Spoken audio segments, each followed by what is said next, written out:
Hello, and thanks for joining us on the New Life Show with Dr. Michael Laitman. Hello, Dr. Laitman. Hello, everyone. Hello, Yael. Hello. And today we'd like to talk about social communication, social relations, interactions, things that fill our life, but not so sure that we know how to do them in the best possible way. We'll try to learn something. Be with us, Yael, please.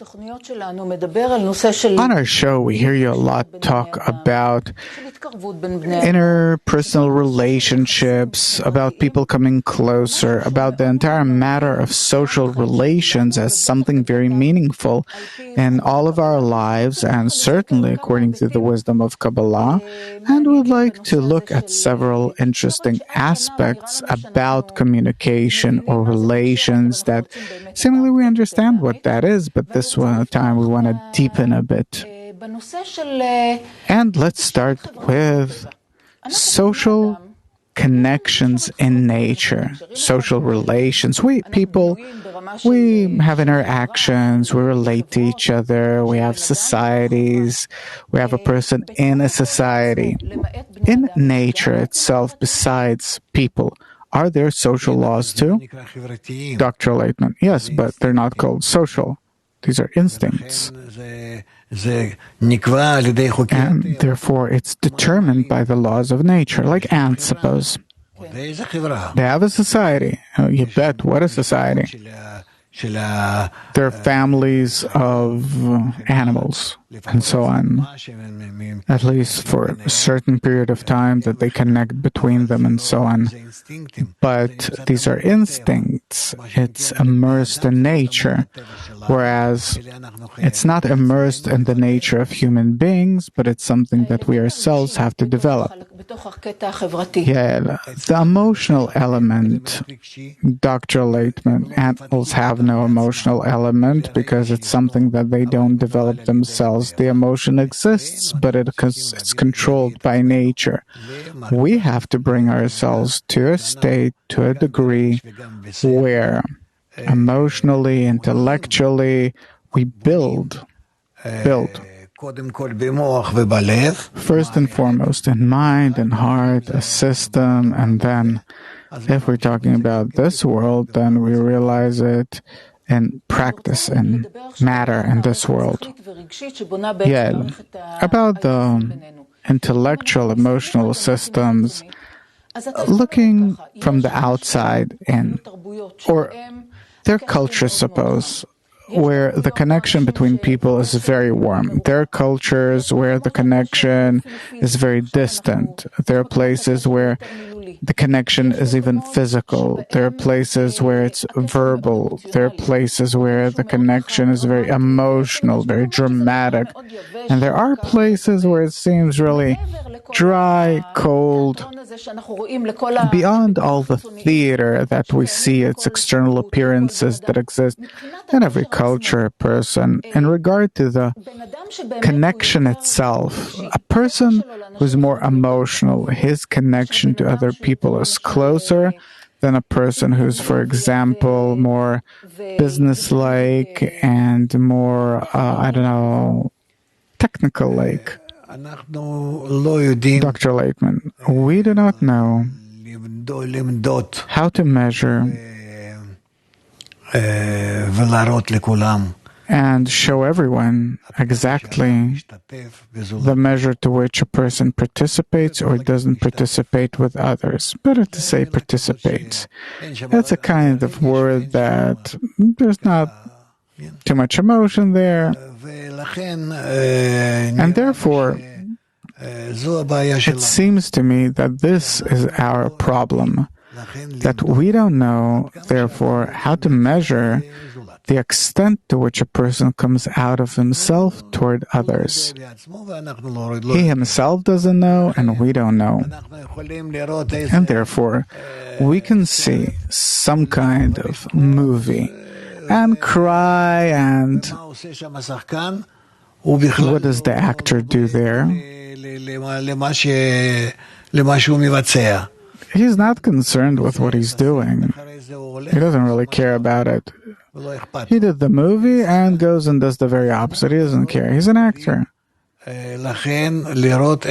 therefore, we can't see the response of others, to measure the response of others, and even ourselves. Yeah, in different cultures, participating with others, is it different? Dr. Laitman, of course, I was in China.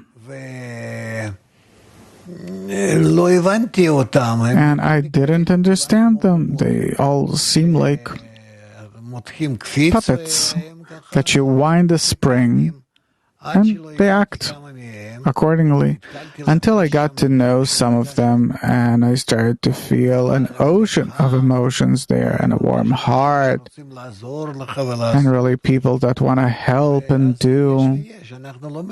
And so it goes both ways. We don't understand each other. That sometimes we meet people that we're not familiar with their shape, form, or external expressions. That's something else.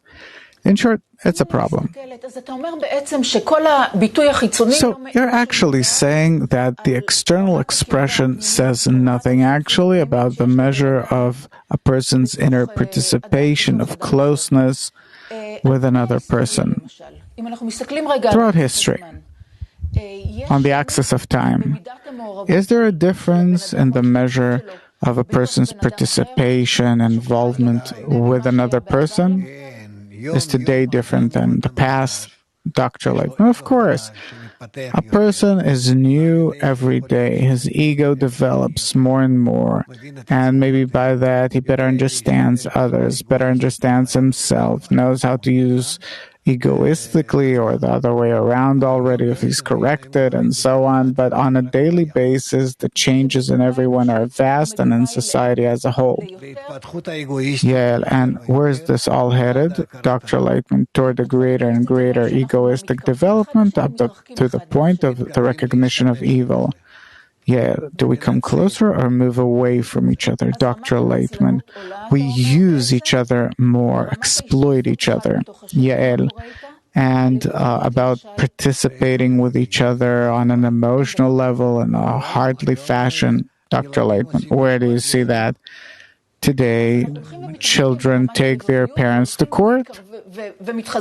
Yael, so we're exploiting each other more and more. This is the trend. Dr. Laitman, in other words, our egoistic desire is growing from moment to moment, period, limitlessly.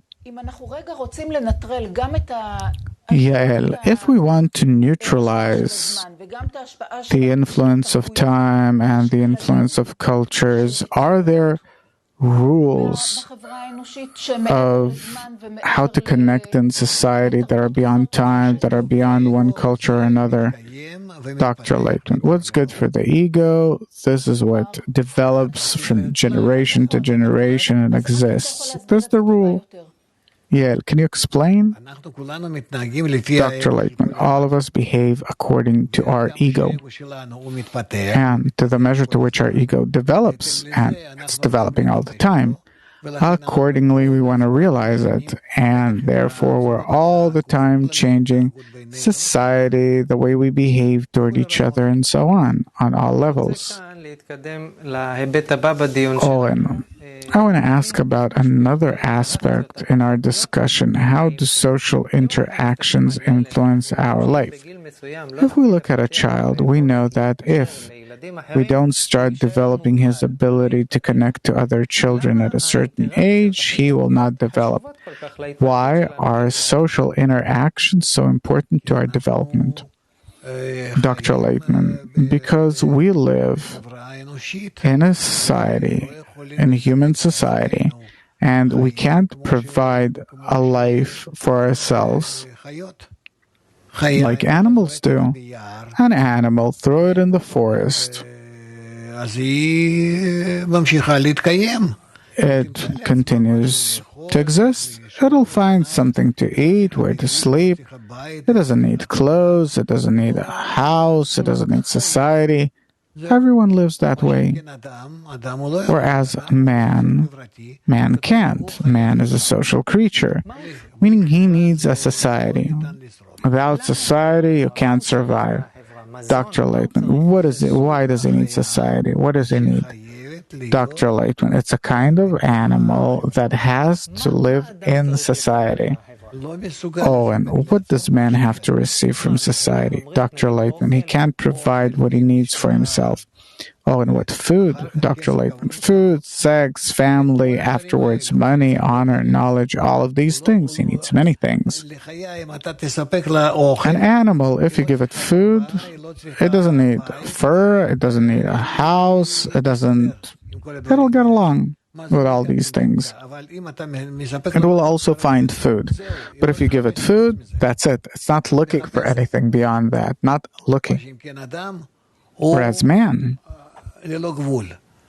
he's boundless. His lack is boundless.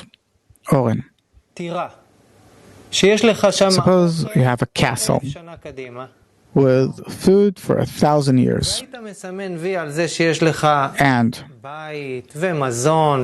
then you can say, okay, I have a home, shelter, food, everything. But no social ties. What would you be lacking? Dr. Laitman, I can't provide for my basic needs without having social connections. That's one thing. Another thing is that without a social life, I become an animal. There's a big difference between the animal world and human beings. It's a different level of existence. A person, in order to exist, he has to develop with, among others, if you throw a person in the forest, a baby, you put him in the forest, there he becomes a wild animal. We can't exist without a human society. Meaning I can't be on my own. Oh, and why not? Dr. Laitman, because there's something about me that has to develop as a result of my connection with others. Oh, and what is it? Dr. Laitman, my soul, it's a kind of deficiency that I have to be in connection with others and reach a kind of connection with others that I give them, they give me. We unite, and in that I feel life. If I do not connect with them, to them, in order to feel life, egoistic or altruistic, doesn't matter what kind, I don't feel that I'm alive. Mainly what I lack on my level as a human being is that. Oh, and doctors say that loneliness can kill a person sometimes more than illnesses. Why? Why does loneliness drive us mad, Dr. Laitman? Because by nature, we are the descendants of Adam Arishon, literally speaking, the first man. It's a system that we all came from. In each of us, there's an inner point that is interconnected with all the inner points of all other people throughout all generations into a single system. And this is the connection that we need, and we have to be nourished through it. Oh, and when a person experiences loneliness, Dr. Laitman, he as if rips himself from that system in which he is connected with everyone, and he's no longer called a human being. He's an animal then. Oh, and when you pick a flower, you disconnect it from its roots, then it could exist for several days, I don't know, water it, something. At a certain point, it withers. What happens to a person who's alone internally in loneliness? Dr. Laitman, gradually he's dying. Oh, and so much so, Dr. Laitman, yeah? Yeah, his vital force run out. His vital forces run out, Dr. Laitman, of course, because we have such forces that we get only from the environment. And if he doesn't die physically, but mentally, for sure, emotionally, it's like children that you find them later on that were left in the forest. You find them a few years later. They're no longer human beings. They're animals. They can't get used to being human beings. Oh, and up until now, we talked about other people's influence over me, and now I understand how crucial it is. Now, if you can explain about my influence over other people, do I, as an individual, have a force toward other people around me?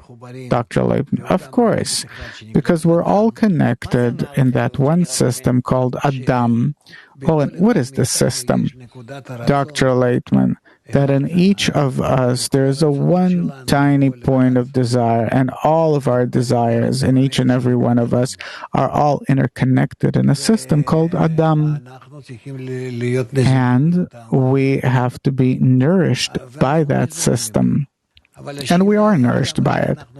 The only question is the measure to which we ourselves are realizing that system, are keeping it, meaning that we have a need to be interconnected in order to keep our connection like we have in that system of Adam that we're a part of. Oh, I didn't get it. Dr. Lee, all of us are the bearers of one emotional point, each of us, and all of these emotional points that exist in each and every one, each and every point, each and every personal, individual, particular point of each and every one is connected with the points of everyone else in a way that all of us are interconnected. All of us, whether we like it or not, whether we feel it or we don't, that's it. Yeah. And this network of connections, it's at the foundation of reality, Dr. Laitman. True. Oh, and if so, then what you describe now is the way we exist in nature, and you said that it's above time, space, generations. Everyone's connected in this emotional point together. If this is how nature connected us all, why does man have so many problems and social interactions? There's nothing more complicated in life than social interactions. People don't get along with others. Why?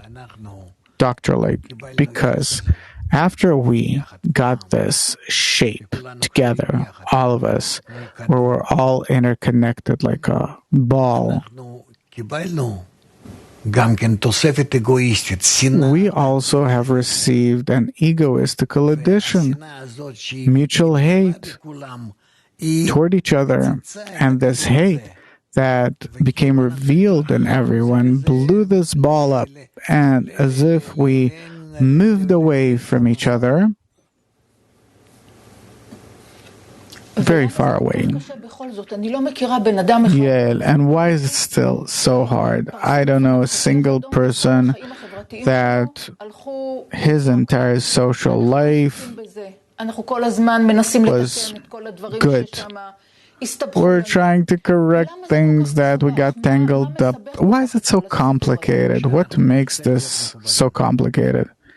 Dr. Laitman, it's in order for us to want to be connected, for us to demand to be reconnected, reunited. That's why it was prepared the way it was, for us to understand how important it is to be connected above nature, above our ego. Dr. Laitman, and if I understand the system, then on part of nature, there are two opposite preparations that exist in each of us and in the system of relations between us. On the one hand, you're saying that you're all interconnected. On the other hand, nature made each of us with a feeling that we're all separate. These two preparations, nature as if imprinted in us without asking us. That's how we are. That's it. Dr. Laitman, of course.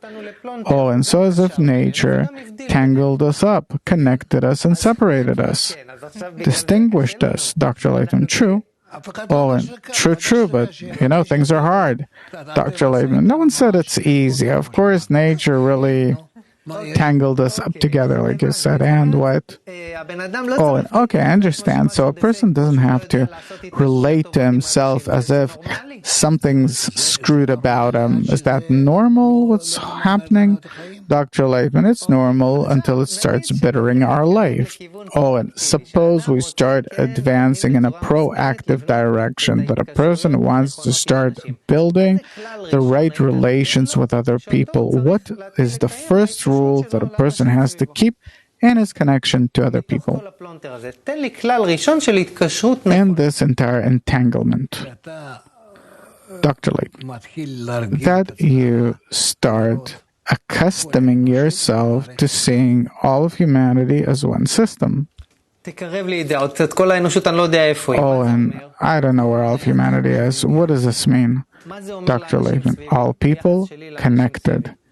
Oh, and in my relation toward others, what does that mean, Dr. Laitman? That I have to treat them as I treat myself. What? If we're connected, then what are you oh-ing about? Then you didn't understand my previous sentence. Oh, and so repeat, please. Dr. Laitman, we're all interconnected in one system. That's it. And this is the pattern you talked about previously, that this is our mold from the start, that we're connected together. Dr. Laitman, yeah? Yeah, so we're supposed to discover this connection? Dr. Laitman, yeah, it means that I can't use someone else because it's like myself. I can't hate another because it's like I don't hate myself, and so on. We have to be connected in a good and nice way, in a relationship of utter love toward each other, everyone. This is the ideal corrected form that has to be. We are in the complete opposite form.